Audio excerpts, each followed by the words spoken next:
The room that wasn't there. Chapter 1. The Inheritance. Helena Monroe hated basements, not for any childish reason. There was no monster under the stairs or trauma buried beneath the floorboards. It was the silence. Basements held silence in a way no other room could. Thick, heavy, absorbing every word and breath. And this one, the basement of the Harrington apartments, was especially quiet. "Over here?" said Elena Harris, her voice tight, her heels clicking on the cracked tile as she led Helena through a dim corridor lined with rust-streaked pipes and utility doors. "It's just back here." The superintendent wouldn't come down alone. Helena followed, her steps measured. The building smelled like mildew and old oil paint, neglect, and secrets. She hadn't asked for the apartment complex. Elena hadn't spoken to her mother in nearly 10 years. But when Miriam Harris collapsed on the building's front steps, dead within minutes from what doctors confirmed was a massive cerebral aneurysm, Elena became the legal heir by default. There had been no will, no instructions, no explanations. Just a lawyer with paperwork and a ring of keys she didn't want. Now, here she was, back in the same concrete tomb that had once made her feel small and frightened. "I didn't want to call the police yet," Elena said, hesitating in front of a locked door. "They wouldn't take it seriously, said it's just a tenant moving on." Helena raised an eyebrow. "But you think otherwise." "I know Kira didn't just leave," Elena said quietly. "I met her once, the day I came to sign the paperwork after my mother died. She was renting the basement unit, B1, I think. She seemed nervous, kept looking over her shoulder. That night, I couldn't sleep, so I went downstairs to grab my sleeping pills from the car. Her door was wide open, lights off, no sign of her. Her shoes were still by the door. She hesitated, then handed Helena a worn key. She never came back. I've asked around. No one saw her leave, but no one's seen her since either." Helena inserted the key, turned it, and pushed the door open. The room was tidy. Too tidy. No signs of packing. No clutter. No life. A teacup rested on the windowsill, half full. The closet was mostly empty, except for a coat and a single pair of sneakers. The bed was neatly made. It didn't feel like someone had left. It felt like someone had vanished. She stepped inside, taking in the space. A faint smell lingered, citrus cleaner, masking something metallic. Helena's eyes narrowed. "You say your mother rented this room to her?" Eleanor nodded. "Cash only. My mother didn't like paperwork." Helena crouched near the floor vent and ran her fingers over the edge. Her touch sparked a flicker, a flash, a room, dim light, a figure moving fast, breathless, a slam of a door. Then, stillness. She blinked. The moment was gone. Not a vision, not exactly. Just a feeling, a sensory echo. And Helena had learned long ago not to ignore those. Any record of her? A lease? ID? No, that's part of it. I only know her name because she left a note on the rent envelope once. Helena stood. Then I'll need to speak to other tenants. Anyone who knew her routine. What she did. Where she went. If she had visitors. Elena shifted. "There's one woman upstairs, Mrs. Drake. She talks too much, but she's been here since the building opened. The others mostly keep to themselves." Helena walked slowly through the apartment again. Her fingers grazed the edge of a dresser. There were faint scratches in the wood, 4 lines, and then a space, like someone marking time.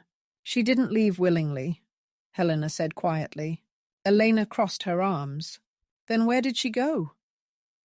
Helena glanced back toward the hallway. The silence outside the room pressed inward, like the air was holding its breath. She thought again of the floor plans she'd seen in the building records. 12 units, but the mailboxes showed 13.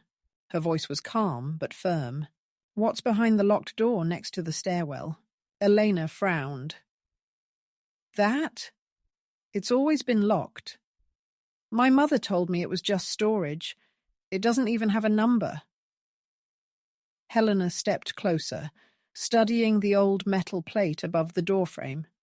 The number was faded, but still faintly visible, 3B.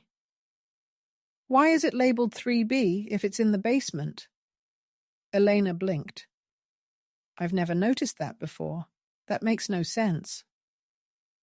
Maybe your mother wanted it to sound like just another apartment, Helena said, a pause. Or maybe she didn't want anyone asking what B really stood for. Helena placed her hand on the knob. Can it be opened? Eleanor shook her head. Not by me. I've never had the key. Helena's gaze lingered on the hallway beyond, her mind already working. A woman disappears. A hidden room. A mother known for her silence and secrets. She'd seen enough in her career to know, when someone builds a space and hides it, it's never for anything good. Chapter 2. The Missing Room. The hallway above the basement smelled like old varnish and something sour that clung to the corners. Helena stepped lightly, her eyes adjusting to the dim, uneven lighting. The building had been well constructed once, heavy doors, solid wood frames, but time had worn everything thin, just like its secrets. Mrs. Drake lived on the 3rd floor, apartment 3A. Elena knocked twice, then stepped back, crossing her arms tightly across her chest. A shuffle, a pause. Then the door opened just wide enough for a pair of watery eyes and a face lined with years. You're not her, the old woman said, squinting at Helena. You're not Miriam. No, Helena said calmly. She passed away. Mrs. Drake blinked. Well, I knew that. Then she opened the door wider. You coming in, or just here to stare? The apartment smelled of lavender powder and cooked cabbage. A tabby cat lounged on the windowsill like royalty. This is Helena Monroe, Elena said. She's helping me look into something. About Kira Bloom. That name got the cat's attention. It jumped off the windowsill and trotted into another room. Mrs. Drake shook her head. Such a sweet girl. Not like most of the people that come and go here. Always said hello, never made noise, quiet. Too quiet, maybe. When did you last see her? Helena asked. The old woman leaned on her cane. Night after your mother died. I saw her in the hall. Looked like she was crying. Or maybe trying not to. She looked like she was carrying something. A bag, maybe. But she didn't go toward her apartment. She went toward the back of the stairwell. There's only storage that way, Eleanor said. No, dear, Mrs. Drake corrected softly. There's that other door, the one you're not supposed to open. Helena tilted her head. Room 3B? Mrs. Drake gave her a long look. You know about that? I know the mailboxes list 13 units, Helena said, but the plans only show 12. The old woman nodded slowly. Your mother used to say that room was just for supplies. But I never saw anyone go in, and I've lived here longer than most of the wallpaper. Do you have any idea what's inside? Helena asked. A pause. I heard things. Years ago. Mrs. Drake's voice had softened, almost as if afraid the walls were listening.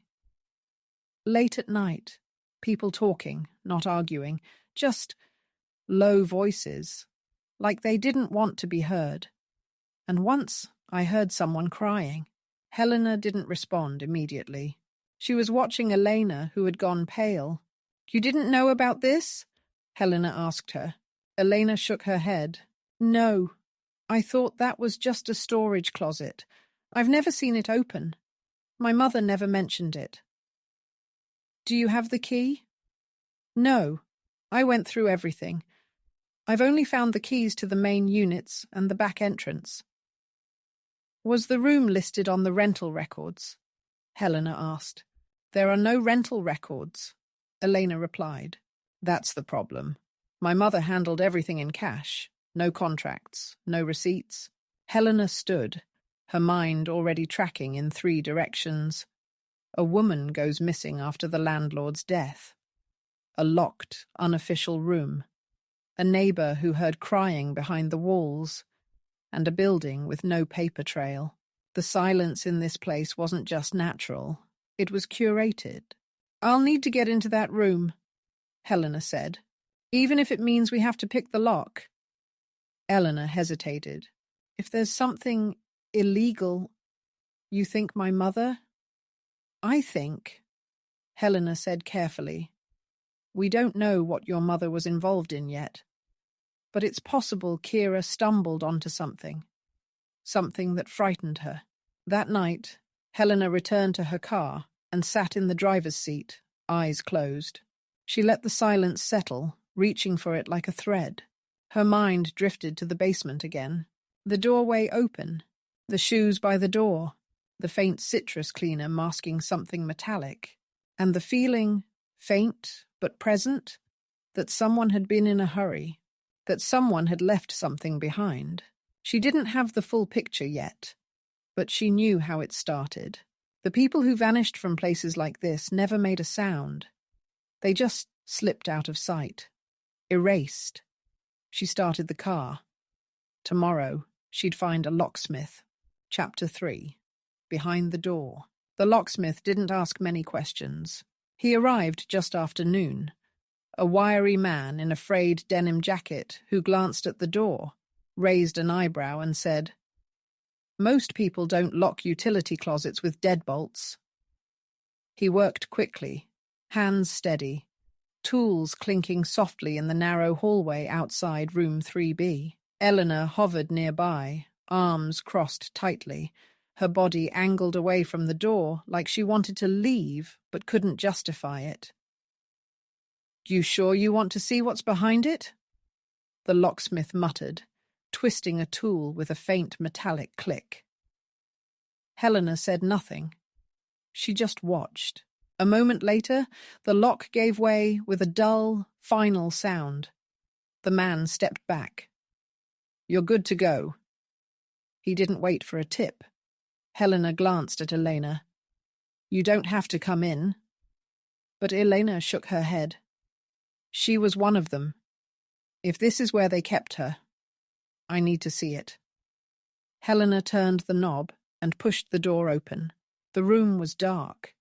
No windows, no ventilation, no furnishings, just a single bulb hanging from the ceiling by a wire. Helena reached in and pulled the chain. The bulb flickered, then held. The air was thick and stale, the kind that clung to your clothes. The room was small, barely big enough to walk through. One metal cot, a wooden chair, a set of built-in shelves with nothing on them but dust and a cracked ceramic mug. In the corner, a plastic storage bin, half shoved under the cot. Eleanor stayed by the door. Helena knelt and opened the bin. Inside, clothes, folded neatly. A pair of sneakers, size 6. A battered paperback. A spiral notebook. Helena opened it and skimmed the first page. "I don't know how long I'll be here. She told me I could stay as long as I kept quiet. Said I had no past and no future. That made me useful." Helena's fingers stilled. The handwriting was small and sharp, precise. She flipped ahead. "She comes in without knocking. Doesn't like the light. Keeps saying I should be grateful. I smile. I say thank you. That's how you stay alive." Elena stepped closer. "Is that? Could be Kira's." Helena turned the page. "I think she knows I'm planning to leave." Last night, the lock was changed. Helena closed the notebook and looked around the room again. On the back of the door, she noticed something carved faintly into the paint. A name. C. Madsen. "Did your mother know a C. Madsen?" Helena asked. Eleanor shook her head. "Not that I ever heard of." Helena took a photo of the carving with her phone, then picked up the cracked mug. On the bottom, someone had scratched a word in the glaze. Help. She scanned the shelves. In one corner, a hairline crack ran along the drywall. Someone had tried to patch it sloppily. Helena leaned in and pressed her fingers to it. The plaster flaked. Behind the wall was something hollow. She turned to Elena. "I'm going to need tools. A flashlight, hammer, something to cut through here." Elena hesitated. "What do you think is back there?" "I don't know yet." Helena looked at the cot again. But this room wasn't built to store supplies. It was used, lived in. And Kira? Helena stood. If they moved Kira in here, she wasn't the first, and she definitely wasn't meant to leave. Later that afternoon, back in her motel room, Helena laid the notebook pages out on the bed. Most entries were brief. Some seemed disconnected. One ended mid-sentence, but one phrase kept appearing over and over. "I exist on paper, but not in life." She opened her laptop and pulled up the name C. Madsen, missing persons reports, social media profiles, housing records. She filtered by the state, then narrowed it to the city, then down to the block. There it was. Caroline Madsen, 26, last seen 7 years ago, reported missing after she failed to show up for a job interview.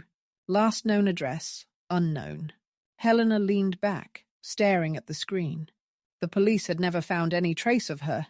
Not a credit card, not a call. Vanished without a lead, until now. She looked back at the notebook and circled the last entry. Then she reached for her phone and dialed a number. "Grant," said a tired voice on the other end. "Detective, it's Helena Monroe. I need to talk to you about an old missing persons case." A pause. "You working a job?" "You could say that." "You've got something?" She looked at the photo of the scratched word on the mug. "Not enough to make you believe me yet," Helena said, "but enough that you might want to start digging." End of Chapter 3. Chapter 4. The Ones Who Don't Leave. Detective Leo Grant didn't like Helena Monroe. He didn't dislike her either. Not anymore. But he remembered the first time she'd walked into a precinct with her calm voice and unreadable eyes, claiming she knew a missing girl was still alive because she had a feeling. And then the body never turned up until much later, breathing. He respected her, reluctantly, and that irritated him more than anything. "This is thin," he said, flipping through the scanned pages of the notebook Helena had emailed him. No dates, no full names, no crime.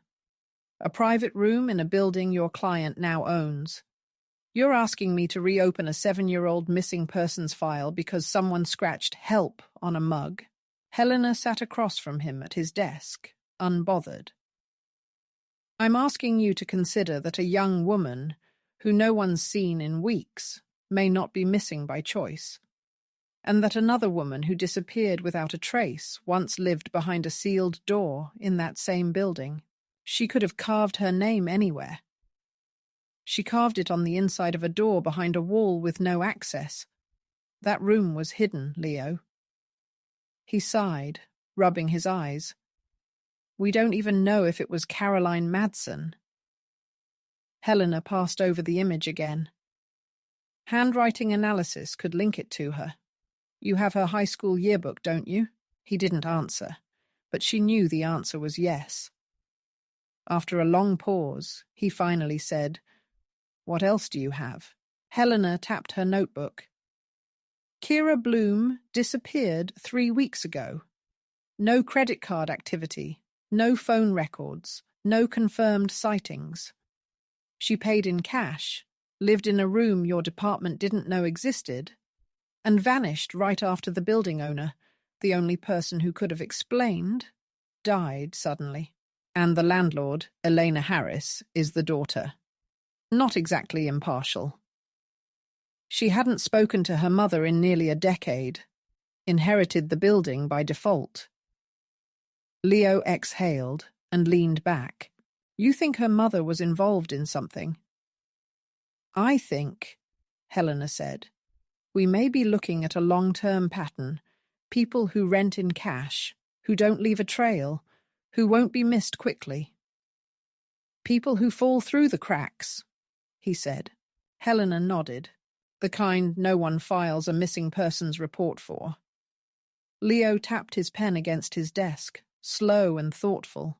I'll run Madsen's prints against the mug, quietly. Helena stood. And Kira? We'll add her to the system, missing, unofficial for now. As Helena left the station, her thoughts weren't on Leo or the case files. They were on the wall, the cracked plaster, the space behind it. There was something else there. She felt it. That evening, Elena waited nervously at the end of the hall as Helena slid a pry bar into the seam of the drywall and pulled. The plaster cracked, crumbled, and gave way. Behind it, old insulation. Helena pulled that back, her gloves catching on fiberglass. Then she froze. Behind the padding, a wooden panel, and nailed into that panel, a photograph. Behind the padding was a narrow, hollowed-out space. Not a full room, but just wide enough to crouch inside if you were desperate. A false wall, maybe 1.5 feet deep, ran along the entire back of room 3B. It had no floor, just exposed studs and dusty concrete. And at the center, someone had nailed a sheet of plywood into the framing. Helena leaned in. Nailed to the panel was a Polaroid photo, yellowed, but still legible. A young woman stood in the very room they were now standing in, pale, hands behind her back. Her expression was half shock, half submission. Someone was watching her, Helena murmured. She pulled the photo free and found another behind it, a second image, taken through what looked like a narrow slit in the wall. This one showed the woman lying on the cot, her back turned. The photo was slightly warped, but it was clearly candid. There was a camera in here, Helena said, running her fingers along the wood. Mounted here. It's gone now. But you can see the screw holes. Whoever was running this room was watching the person inside it. Later that night, Helena dreamed of concrete walls. She was walking through a corridor with no doors, only cracks. Someone was whispering from the other side, but the words were muffled, broken by static. Then she saw a face, pressed to glass, mouthing a name she couldn't hear. She woke before dawn, the whisper still in her head. "Help me!" She sat up, reached for her notebook, and began writing. There were rules to her instincts. They never gave her the full picture, only fragments, impressions, pieces she had to earn. But this time, it was clearer than usual. Someone was still alive when those photos were taken. The question now was whether they still were. Chapter 5. One Name at a Time. Helena spent the next morning combing through missing persons reports. She spread them across the desk in her motel room, each page marked with a yellow tab, each file chosen for one reason. They had no next of kin. These were people who vanished quietly: foster youth, undocumented migrants, runaway teens, women with histories of mental illness or addiction. Cases that rarely made headlines. Cases that didn't get vigils or media pressure. The ones the system let go of too easily. She kept returning to Caroline Madsen. The timeline fit. The handwriting matched. And now, with a photograph of a woman who could be her found in the hidden cavity behind room 3B. It was no longer a theory. It was evidence, just not enough to press charges. Not yet.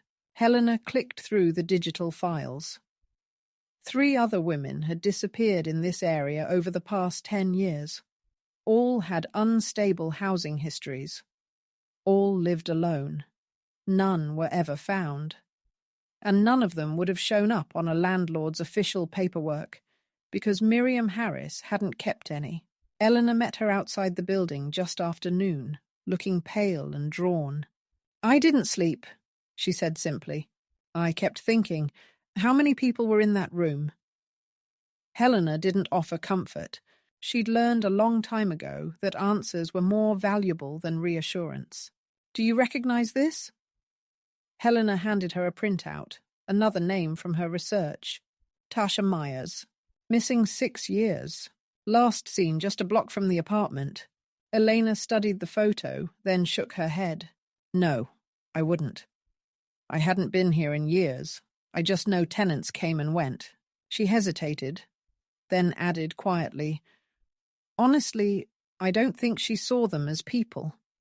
Just rent envelopes." Would she have had records? Ledgers? Anything physical? She kept everything in boxes in her closet. I've been avoiding it. "Can you show me?" They climbed to the 2nd floor. Miriam's apartment was untouched, frozen in time. Plastic still on the lampshades. Magazines stacked in careful piles. It smelled like rose lotion and something faintly chemical. Eleanor led Helena to the bedroom closet and pulled down 2 storage boxes. Inside, envelopes of cash, scraps of notes, torn pages from calendars, and tucked near the bottom, a composition notebook with column entries in cramped handwriting. Dates, initials, rent amounts. No full names, but Helena's fingers froze when she saw one entry. CM3B, 350, paid in full. CM? Caroline Madsen. Another entry. KBB1, paid early. Kira Bloom. There were more. KBB3, no payment, and RC partial. TM, no payment. Helena's heart pounded. She kept track of them, all of them. They were in that room. Elena stared at the page like it might catch fire.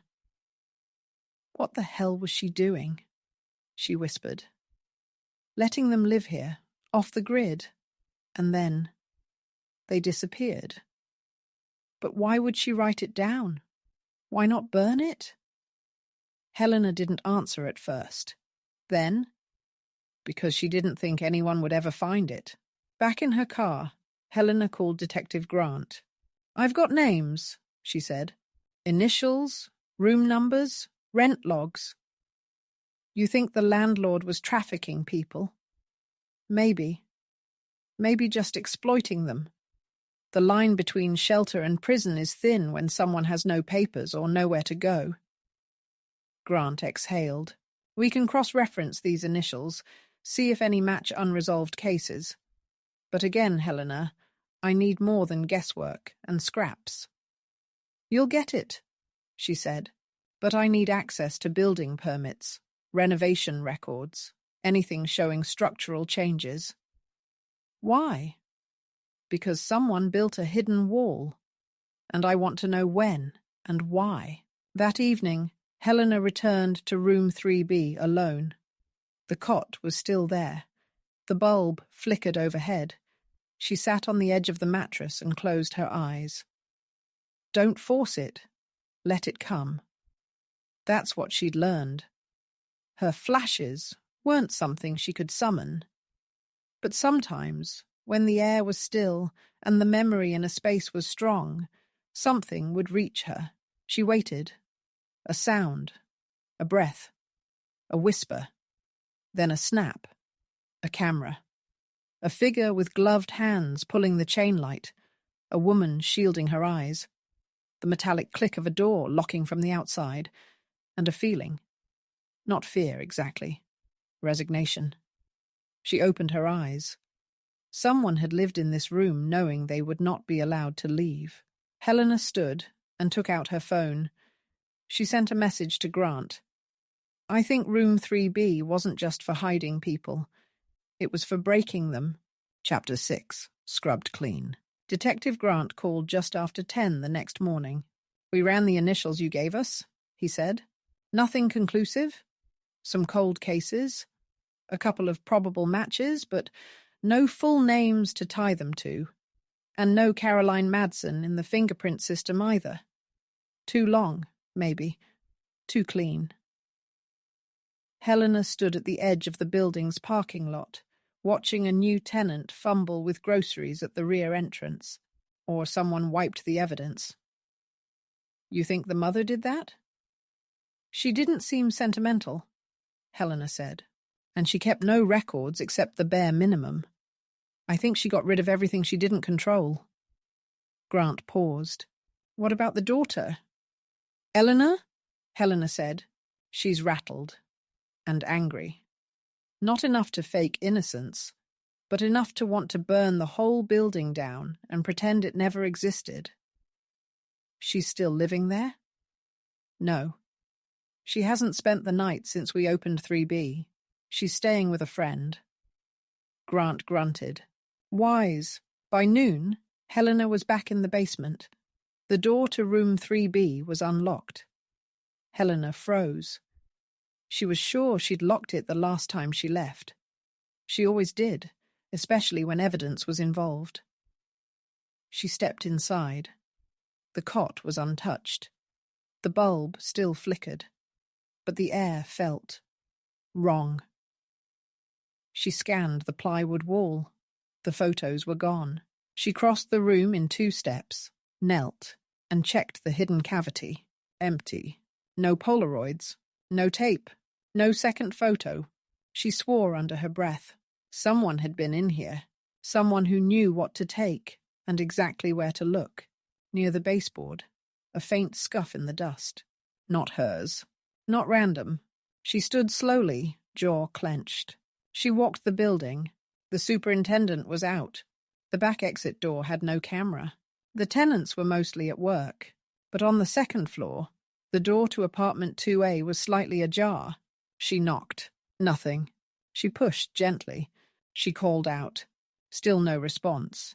Through the gap in the doorway, she spotted a stack of photos on the kitchen table. Polaroids. Her pulse quickened. She pushed the door fully open and stepped inside. The apartment was dim and silent, sparsely furnished. It didn't look lived in, just occupied. She stepped inside slowly, keeping her hand near her coat pocket. On the table, the missing photos were laid out in a neat, deliberate stack. Next to them, a burner phone and a folder filled with documents, some partially completed ID forms, others blank passport applications. Names. Birth dates. Passport-style photos clipped to paper. Helena didn't touch anything. She took a step back, scanned the entry. Footsteps behind her. She turned. A man stood in the doorway, late 40s. Thin frame, eyes too calm. You shouldn't be in here, he said evenly. Helena didn't move. This your apartment? I'm subletting. Landlord approved it. Your name? Ben? Last name? He didn't answer. She gave him a long, calm stare. Where's Kira Bloom? His face didn't change. I don't know who that is. Funny, Helena said. She was staying in Unit B1, the same one you accessed. And now I find evidence tied to her disappearance sitting in your kitchen. He took a single step forward. You're trespassing. Helena reached slowly into her coat and showed her license. Private investigator. You took the photos. You wiped the room. And whoever you're working for, they've done this before. He looked past her toward the hallway. And then, without another word, he ran. Helena moved fast, out the door and down the stairs after him. But he knew the building, took a back exit, disappeared into the alley behind the lot. By the time she reached the street, he was gone. The police dusted the apartment. The documents were taken in. The photos, thankfully not destroyed, were logged as evidence. But Ben, or whatever his real name was, had vanished. No fingerprints. The phone was wiped. The only lead was a single name on a draft ID application, Lucas Byrne. Possibly fake, possibly not. That night, Helena met Elena on the building's front steps. "He was living here?" Elena asked, stunned. "Subletting, maybe," Helena said. "Or using the address as cover. But he had access. He knew what to remove." "Was he working with my mother?" Helena didn't answer right away. Possibly. Or maybe she worked for someone else. These types of operations don't always start at the top. Sometimes they're just part of a chain. Elena stared at the cracked pavement. "I lived under her roof, grew up with her rules, and I never saw any of this." "That's the point," Helena said softly. "You weren't supposed to." That night, Helena stood again in room 3B.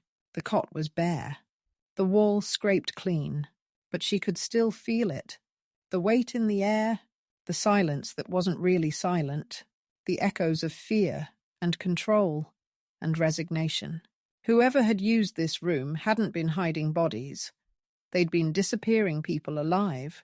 The kind of vanishing act no one questions when the victim has no papers, no family, no name that anyone fights to keep on file. Helena sat on the cot and waited. No vision came, no whisper, only the silence. But she knew now there were more victims. She just needed to find them, one name at a time. Chapter 7. No one files a report. Helena had dealt with vanishing suspects before, but this one had slipped through faster than most. No paper trail, no known alias, no facial match in the system. Whoever Ben really was, he'd covered his tracks. The burner phone yielded nothing. The folder of IDs, while chilling, was too incomplete to trace. Worse, he hadn't taken everything. He'd left just enough behind to send a message. "You're too late." Helena didn't like being too late. At the station, Detective Grant handed her a folder with a grim expression. "You asked for more names. I pulled every missing person in a 30-mile radius who fits your profile criteria. Last 10 years.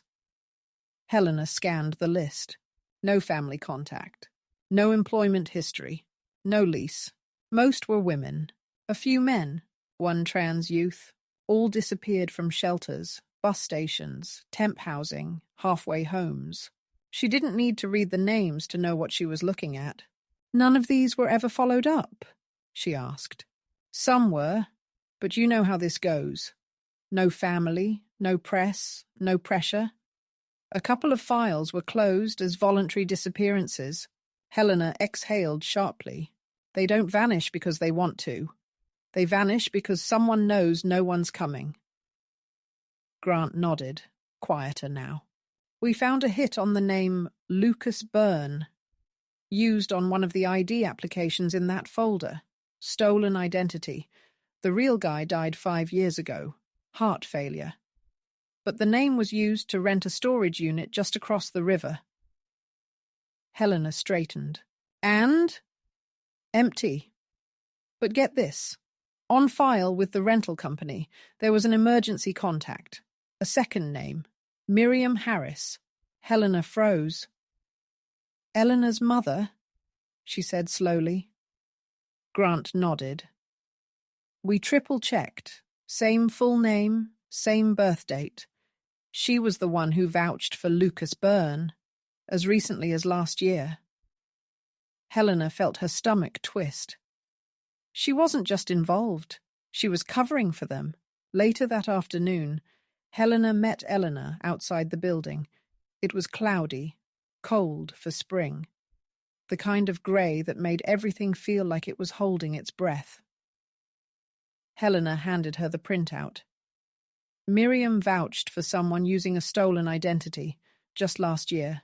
Elena stared at the paper, her hands trembling slightly. She was still doing this? That recently? I think it never stopped, Helena said. She was hiding people, giving them new names, and if they didn't cooperate or stopped being useful. Elena looked away. She made them disappear, or handed them off to someone who could. They were both silent. Then Elena asked, "Do you think she started this on her own?" No, but she helped keep it running. Helena returned to the basement unit, Kira's official apartment, one more time that night. Not to investigate, to listen. The room was cold, lifeless, but not empty. She sat on the bare mattress and closed her eyes. This time the image came fast. A girl, young, maybe early 20s, sitting on the cot, arms around her knees. The light bulb above her flickered. She stared at the wall like it had answers. Then a sound, a click. The wall behind her shifted. Someone entered. Not loudly, not violently, just stepped in, like it was routine. The girl didn't flinch. She looked up, said nothing.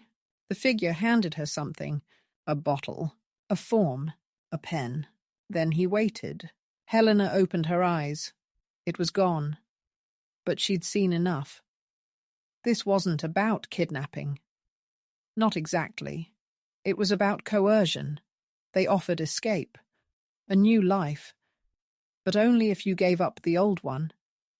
And when the answer was no, you vanished. Later, she called Grant again. "I have a question," she said. "How many missing persons cases involve someone who had recently applied for a name change?" "Name change? Think about it," Helena said. "If someone came from a shelter, a halfway house, or an undocumented background, and was offered a clean ID and a job, but only if they cut all ties, some might go for it. Others might resist." "And the ones who resisted," Grant said slowly, "wound up in your basement room." Helena nodded, even though he couldn't see her. This wasn't a killing field. It was a filter. They separated the desperate from the defiant. The desperate disappeared into new lives. The defiant just disappeared.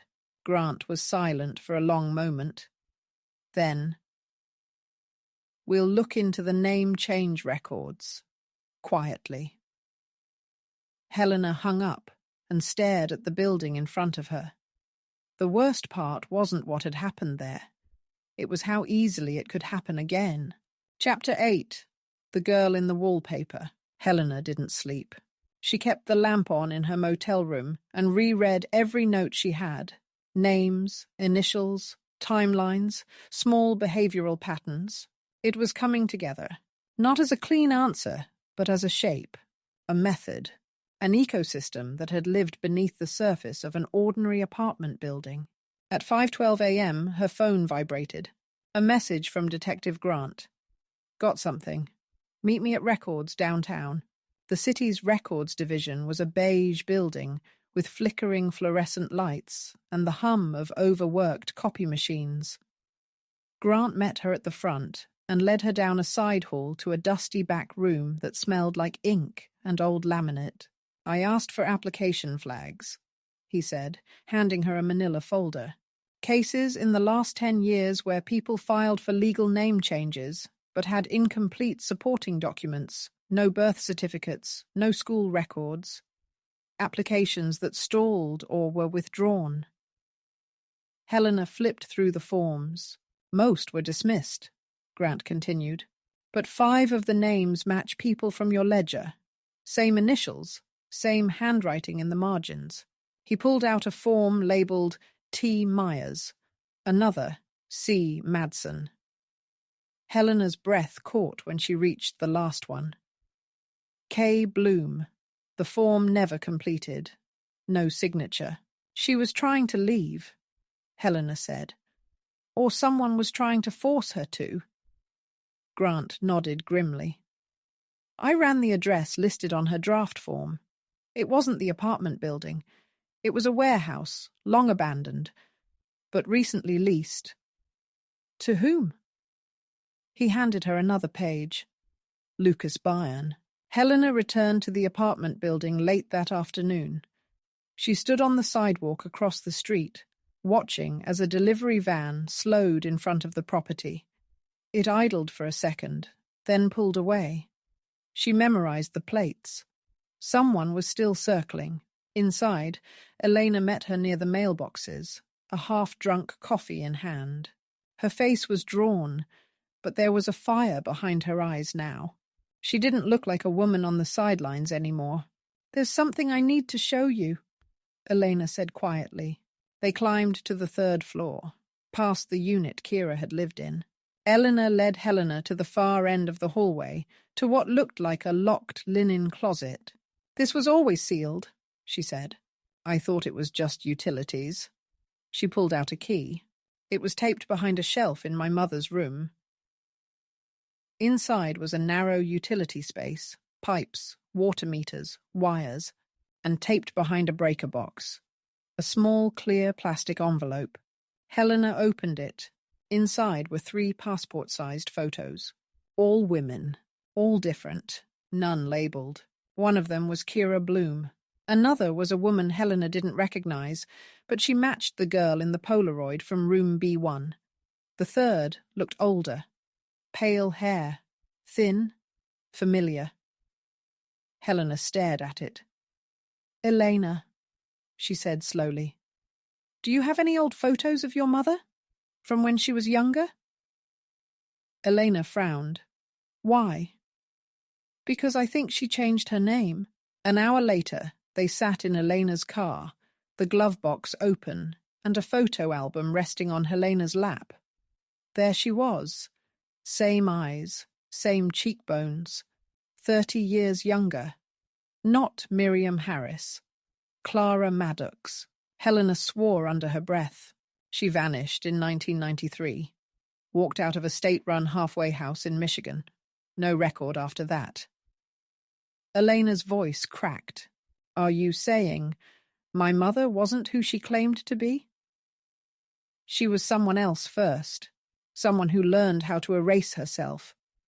Then she built a life teaching others to do the same, on her terms. And the ones who didn't fit her terms? Helena closed the album. They went behind the wall. That night, Helena stood once more in room B1, the unit Ben had used to monitor the others.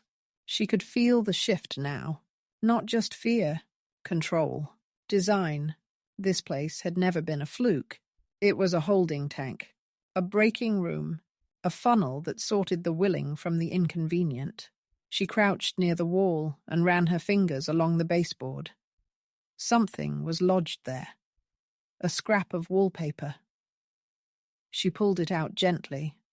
On the back, written in pencil, just one sentence. "Tell my brother Sam I didn't run." Helena closed her eyes. The message hadn't been meant for her, but it had reached her just the same. She took out her notebook and wrote the name. Sam Bloom. Someone, somewhere, still believed Kira disappeared by choice. It was time to tell him otherwise. Chapter 9. Tell him I didn't run. Helena tracked down Sam Bloom 2 days later. He worked at an auto shop in a small town 2 hours outside the city. His hands were stained with grease, and he didn't recognize her when she walked in. But when she said Kira's name, he dropped the wrench in his hand. "My sister?" he asked, stunned. "You found her?" Helena didn't answer right away. Instead, she handed him the note, the scrap of wallpaper. His eyes scanned the writing once, then again. "Tell my brother Sam I didn't run." He sat down hard on a stack of tires, blinking fast. "She disappeared 4 weeks after our last call," he said. We'd argued. She was always looking over her shoulder, always changing numbers.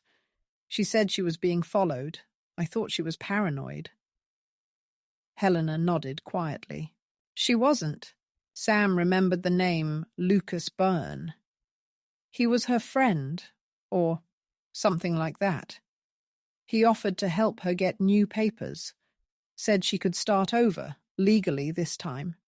She called me about it. Did she sound hopeful? No, Sam said. She sounded trapped, like it was the only option anyone had ever given her. Helena felt a chill behind her eyes. What did you do? I begged her to come stay with me. She said she'd think about it. That was the last time I heard her voice. Helena didn't tell him what they'd found in B3, not yet.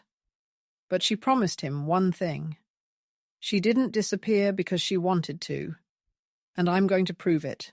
That evening, Detective Grant called again. DNA came back, he said. The cup from room B3? We got a partial match to Caroline Madsen. It's her. Helena's chest tightened. How sure?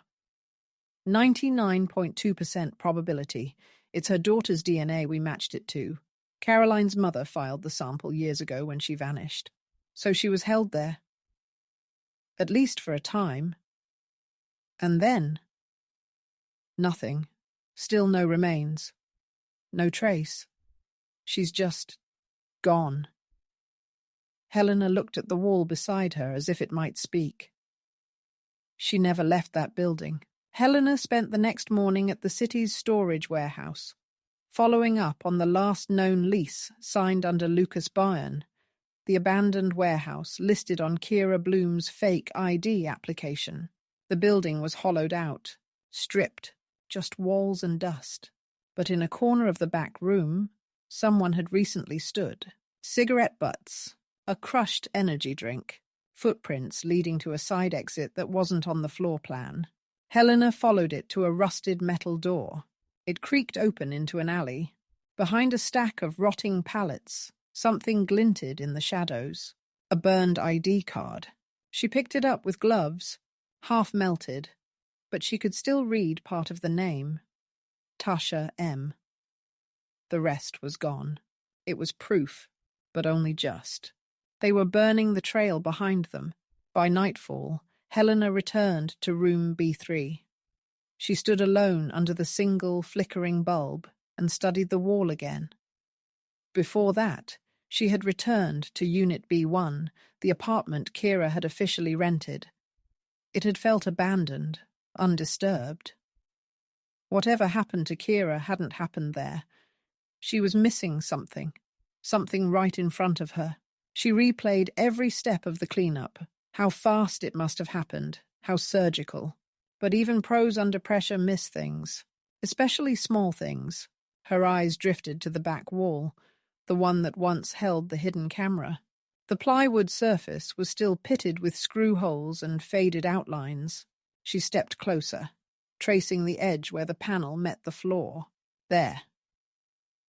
A small strip of black tape had peeled up at one corner.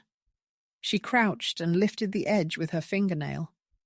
Underneath, flush with the wood, was something pressed into a shallow groove, a SIM card, wrapped in tape, hidden, not lost. She stared at it for a long time. The next morning, she met Grant at the forensics lab. It's active, he said. Linked to a cheap flip phone. Texts only. And? He pulled up the messages. Helena scanned the screen. One message repeated over and over. Ready for pickup. No resistance. Grant scrolled further. Same message. Different dates. 5 in total. Then one different line. Subject attempted contact. May need disposal. Helena's throat tightened. The final message was sent 4 weeks ago. The day Kira Bloom disappeared. She tried to leave. Helena said softly. She tried to tell someone, and they silenced her for it. Helena stood outside the building one last time. B3 was now boarded up. The city had sent inspectors. The investigation was officially open. The building would likely be condemned, but the damage had already been done. Elena approached her slowly. You think she's gone? Helena didn't answer right away. I think someone didn't want her to exist. And now there's a network of people trying to erase anyone like her. Eleanor nodded, eyes wet. Then we can't let them. Helena turned to go. She wasn't done yet. Someone out there was living under Kira's name, and Helena intended to find them. Chapter 10. The name that wasn't hers. The SIM card had done its job. It had led Helena to a burner phone purchased at a gas station 3 towns over. The clerk remembered nothing, but the security footage didn't lie.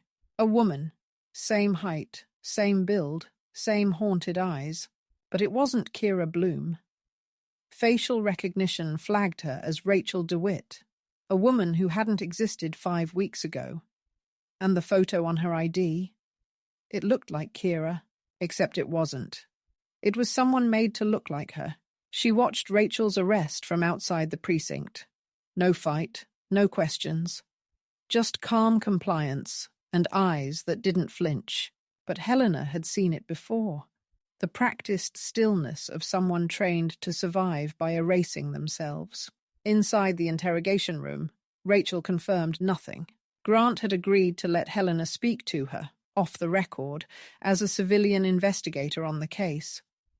Rachel hadn't responded to the detectives, but maybe she'd talked to someone who didn't wear a badge. Helena sat across from her and slid the SIM card across the table. Rachel blinked. Just once. "I'm not a cop," Helena said. "I'm not here to charge you. I'm here because someone tried to disappear, and I think you were handed her name." Rachel stared at the card for a long time, then finally said, "They told me she backed out, that she didn't want it, that her file was unused." "Did you believe them?" "No," Rachel said. "But I didn't ask." She told Helena how it worked. She came to the city undocumented. Someone at a shelter gave her a number. A man, Ben, offered her a clean slate. No questions, no past. Just a name and a path forward. She was sent to a holding space, room B1, to wait while the papers were processed. The identity she was given was Kira Bloom. She never met her.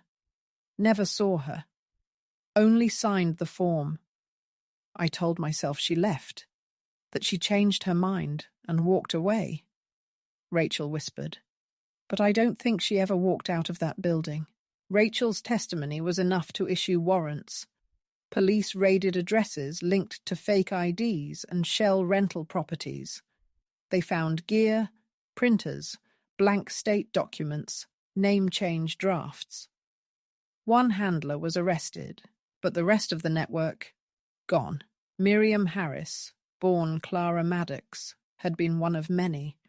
A system of people trained to identify the vulnerable, to sort the ones who could disappear cleanly, and erase those who couldn't.